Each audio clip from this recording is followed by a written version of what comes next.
ओम नमः शिवाय। हर हर महादेव। जय माता दी। मित्रों, कैसे हो आप सब? आशा करते हैं आप सब अच्छे होंगे, खुश होंगे। मित्रों, आज हम आपको बृहस्पतिवार के व्रत की कथा सुनाएंगे। आप ध्यान से सुनना। एक नगर में एक साहूकार रहता था। उसके धन धान्य बाल गोपाल की कोई कमी नहीं थी, लेकिन साहूकारनी जो है बहुत ही कंजूस थी। वह कभी किसी भिखारी को भीख नहीं देती थी। उसकी इस हरकत से सभी परेशान थे। एक बार ऐसा संयोग हुआ कि एक पहुँचे हुए सिद्ध पुरुष उस साहूकारनी के यहाँ भिक्षा मांगने पहुँचे। उस समय वह साहूकारनी अपना आंगन लीप रही थी। अत सिद्ध महाराज से कहने लगी, महात्मा, इस समय तो मैं काम कर रही हूँ, मुझे अवकाश नहीं है, आप फिर दर्शन दीजिएगा। सिद्ध पुरुष दुआ देते हुए चले गए। कुछ दिनों बाद वे पुनः फिर पधारे। उस समय साहूकारनी अपने पोते को खिला रही थी। उसने भिक्षा देने में फिर से असमर्थता दिखाई। भिक्षुक महाराज को फिर से कभी अवकाश के समय न आने को कह दिया। इस पर भिक्षुक का माथा ठनक गया और साहूकारनी के इरादों का आभास हो गया। इसीलिए अगली बार वे जल्दी पधारे। साहूकारनी उस समय भी घर के किसी काम में अपने को व्यस्त रखने की कोशिश कर रही थी। साधु बाबा से चिढ़ गए और उन्होंने साहूकारनी से कहा कि मैं तुझे कुछ उपाय बताता हूँ। यदि तुम अवकाश ही अवकाश चाहती हो तो बृहस्पतिवार को देर से सोकर उठना, सारे घर में झाड़ू लगाकर कूड़ा एक और इकट्ठा करके रख देना और उस दिन घर में चौका न लगाना और स्नान आदि करने वाले इस दिन हजामत अवश्य बनाए।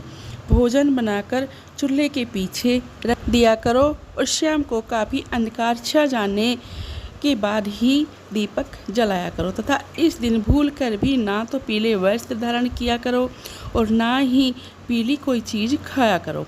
साधु के चले जाने के बाद साहूकारनी ने वैसा ही करना शुरू कर दिया। धीरे धीरे बृहस्पतिवार जी की कृपा से उसके यहाँ कुपिरता छा गई और जो उसके घर में सामान था सब खत्म हो गया, रोजगार खत्म हो गया। एक सप्ताह बाद फिर बाबा भिक्षा के लिए पुनः पधारे। उस समय साहूकारनी हाथ पर हाथ रखे ठाली बैठी थी। बाबा ने भिक्षा मांगी तो वह फूट फूट कर रोने लगी, कहने लगी, महात्मा, मैं आपको भिक्षा कहाँ से दे दूँ? अब तो घर में ये दर्शन करने के लिए भी अन्न के दाने नहीं हैं। साधु बाबा बोले, माई, तेरी माया मेरी समझ में नहीं आती। पहले तो तेरे घर में सब कुछ था, मगर फिर भी तू भिक्षुक को भीख नहीं देती थी, क्योंकि उन दिनों तेरे घर में काम धंधे बहुत ज़्यादा थे और तेरे को फुर्सत नहीं थी।